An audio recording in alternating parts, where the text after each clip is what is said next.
What's one thing that could make your life a little better? Well, I'd like to lose some weight. Well, not me personally. I could probably stand to gain a few pounds. But generally speaking, the desire to lose weight is widespread. Why do so many of us feel compelled to eat more than we should? How can we change our routines in a way that doesn't leave us starved and unhappy to achieve a healthier weight? That's what I spoke to Dr. Anna Tobia about at the Marcus Institute of Integrative Health. She's a clinical psychologist helping people to curb their eating habits and control eating disorders. Welcome to Vital Signs, where we look at how to get healthier from all angles, from the biochemical and nutritional to the things we do that nourish our minds and our souls. I'm Brendon Fallon.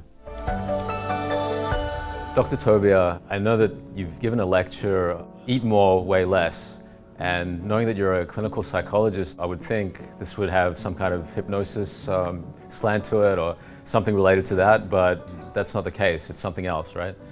It is. Actually, you don't have to trick yourself and you don't have to put yourself into an altered state of consciousness. What you have to do is eat a lot of food, which seems counterintuitive because everybody says like, oh, moderation and cut back, but that actually doesn't work. What we know from the research is that people need to eat about 5 pounds of food a day in order to reach satiety. So there are different receptors in our stomach. The stomach is a potential space. It's like a balloon. It expands as you fill it.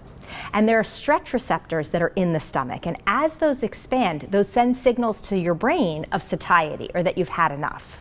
The problem is with the modern food environment, food has become so processed and so concentrated that it's artificially calorie dense. So what you want is food that has a little calories and a lot of volume, because you need to be able to eat 5 pounds of food. But you can't be over 1,500 to 2,000 calories a day, because that's what most people need to maintain their weight or lose weight. And so what you want is that food to be very low in calories, but high in volume.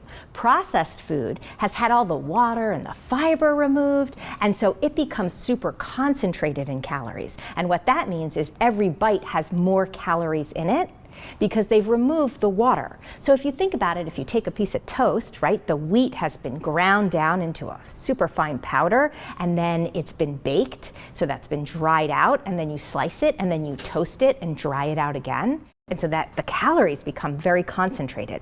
If you compare that to something like rice and beans, which are cooked in water, so you might soak the beans overnight if you're starting from scratch so that they double in size, and then you cook them with lots of water. Or if you make rice, it's 1 cup of rice to 1 cup of water. That has a lot of water in it, so when you eat it, it doesn't have as many calories per bite because it's mostly water, or at least half water.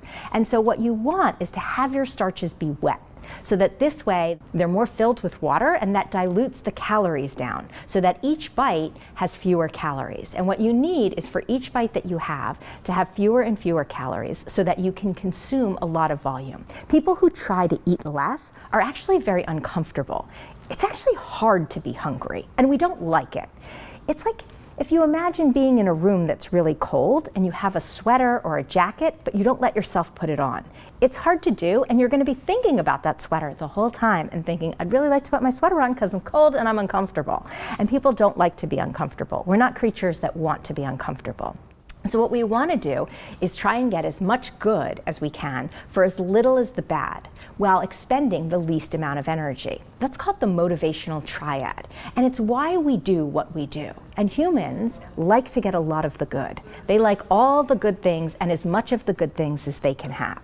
And they want to have as little as the bad, of course. And so what we want is the most calories that we can get. So if we keep food in our environment that has a lot of calories, we're going to be drawn to it.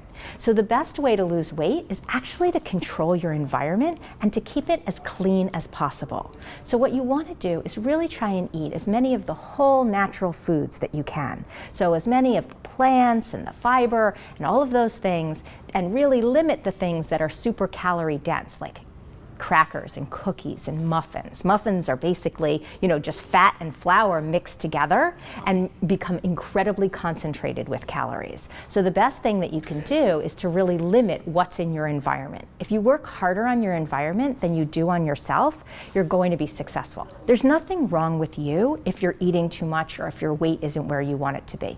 You're not broken, and this isn't because of some trauma that happened to you or some difficult situation. You got extra weight because it's really hard to do. I wonder, is there some kind of innate reason why there's this desire to eat this kind of food? Yeah, humans are really here for survival. We want to survive long enough to get our genes into the next generation. That's our goal. So survival and reproduction. And the best way to survive is to eat more. Because throughout human history, we evolved in an environment of scarcity where there wasn't enough. There was never enough food. It wasn't that we had too much, but we went through long periods of deprivation. And so what we want and what we're attuned towards is getting more calories and getting more of good things. And so part of our evolution, how we survived, was knowing the difference between something that tastes full of calories and something that has less calories. So if, for example, you're the type of person, like most people, who when you pick an apple, like an apple with a nice rosy glow. You like something that's got a little bit of a rosy color to it, as opposed to an apple that's more yellowed. It's an indicator of denser calories. Exactly. So an apple that's slightly sweeter, that's a little bit more red, most apples have about 50 to 60 calories an apple. An apple that has a slightly rosier glow is going to be a little closer to 70 calories an apple. That's about 1 calorie a difference per bite. So it doesn't average out to a lot, but you can tell the difference between 1 extra calorie in a bite. And so if you're that sensitive, and we are very, very sensitive to calorie density, you're going to crave foods that are richer. And that's where you get into trouble. If you can keep your calories low, you're going to have no trouble losing the weight you want and having the life you deserve. You mentioned before the environment. I guess you can make that effort. You can have the discipline not to buy certain things each time you go to the grocery store. And some people, I can see just eliminating that convenience of just going to your fridge or the pantry and getting that bad food. But myself, I would probably make the trip out. If I justify it, I'm going to have a nice walk. I'm going to have get out of the house for a little while to go and get that macadamia nut ice cream or whatever it is.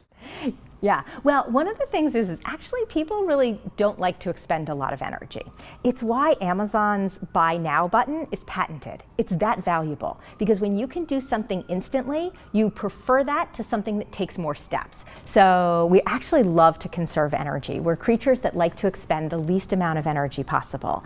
And so every time you go on a website, when you go on a website where you have to click multiple times to make a purchase, the number of people who go follow that all the way through and make a purchase to the end goes down dramatically. We really like to keep things easy.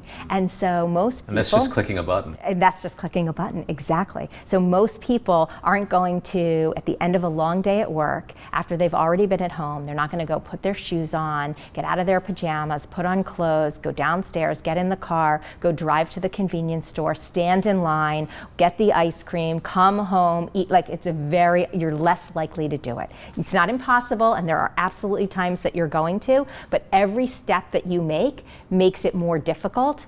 Every step that you take that makes it more difficult makes it less likely that you're going to follow through on a bad choice. And the food industry knows all of this, and they're using it against us. It's like they make the packages so easy to open. Those Reese's peanut butter cups are super easy to open. Like they go out of their way for frustration-free packaging and to make things easy to access because we don't like to struggle. We like things that are easy.